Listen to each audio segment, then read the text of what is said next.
อะไรจะบอกไหมเดินทางมาจากสปป.ลาวเมื่อไหร่ครับอยู่ตรงไหนของสปป.ลาว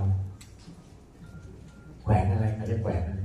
แขวงอะไรนะเอาภาษาลาวเนาะแม่ภาษาเราเลยพวกเราเดี๋ยวผมแปลให้ฟังเจ้าชื่อศรีสมรเนาะศรีสมรสุนดาราก็เป็นท่านหมอเป็น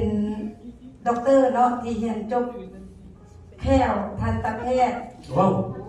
รุ่นที่24ของเพชรศาสตร์ที่เวียงจันทน์เนาะสมัยเวียงจันทน์ตั้งที่เรียนที่คนหนึ่งเจ้าและก็แสดงความดีใจที่มารู้จักท็อปอัพทูริสโดยโคตรน้ำโมและโคตรน้ำหวานโคตรน้ำโมและโคตรน้ำหวานประทับใจหลายแล้วก็ขอบคุณน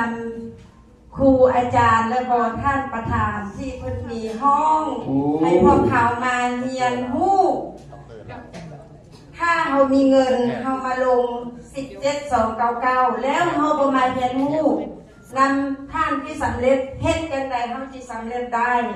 ก่อนเฮาสิสำเร็จก่อนเฮาสิมีธุรกิจอันใดอันหนึ่งเฮาต้องมีต้นทุนชีวิตของตนเองถูกต้องขอบใจที่ขาน้อยฝันหาท็อปอัพทูริสขาน้อยมาเจอแล้วขาน้อยเห็นแล้วขาน้อยจะสู้ให้ได้โอ้